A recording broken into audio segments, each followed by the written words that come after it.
Welcome to a place where hearts unwind, infinite threads that gently bind, love and compassion in every line. Together we rise through space and time. Welcome back to Infinite Threads. I'm your host, Bob.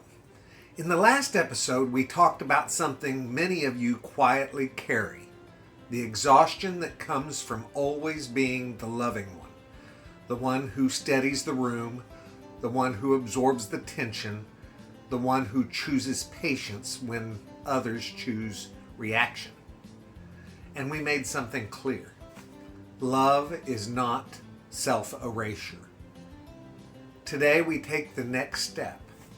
Because once you realize you're tired, once you realize you've been overextending, something else becomes necessary. A word. A small word. No. Not the loud kind, not the angry kind, and not the kind meant to wound. The quiet one. There is a version of no that does not attack. It does not justify endlessly, and it does not tremble. It does not slam doors. It simply stands. Many of us were never taught how to use that word without guilt, especially those of us who value compassion, especially those of us who are the emotional stabilizers in our circles. We were taught that love means accommodation, that patience means tolerance, and that kindness means availability. So when something inside us tightens and whispers, "This isn't okay," we override it. We say yes when our body says no.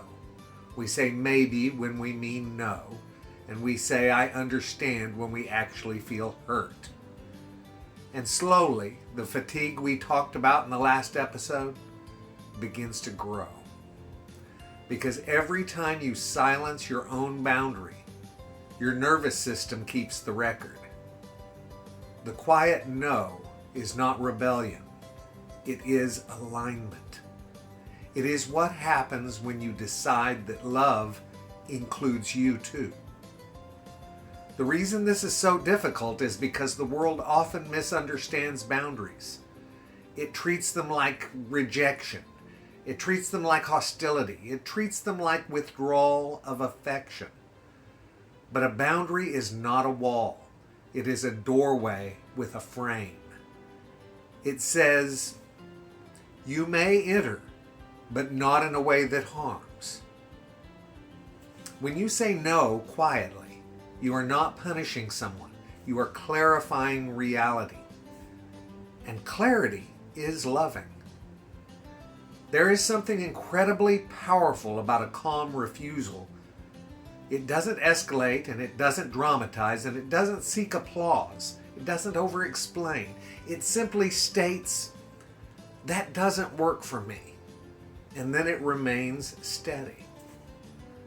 The reason this unsettles people sometimes is because it removes the emotional game.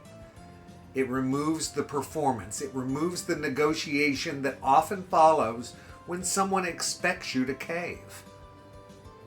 When you are used to being the flexible one, your firmness will surprise people. But firmness is not cruelty. In fact, sometimes the quiet no is the purest form of love available in a moment. It prevents resentment from building. It prevents burnout from growing. It prevents relationships from slowly corroding under unspoken frustration. In the last episode, we said that love without structure becomes depletion. This is the structure. The quiet no protects the thread. It keeps love from stretching so thin that it snaps. Now let's talk about something important.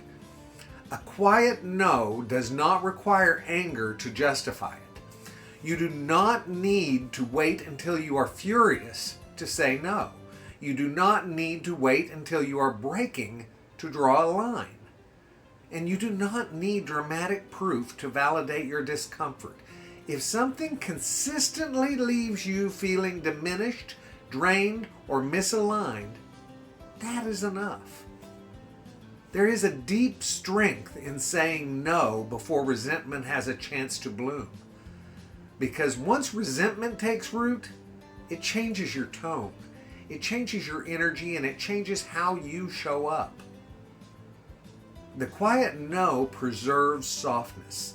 It allows you to remain open without being porous. And that's the difference. Being soft does not mean being absorbent to everything. Softness with boundaries is resilient. When you say no calmly, you are teaching others how to treat you. Not through lecture, not through accusation, but rather through consistency. And consistency builds respect. Will everyone like it? Well, no. Some people benefit from your lack of boundaries. Some people prefer the version of you that overextends. Some people feel safer when you are the one adjusting. When you stop adjusting, they may feel the shift. That discomfort does not mean that you are wrong. It means the dynamic has changed.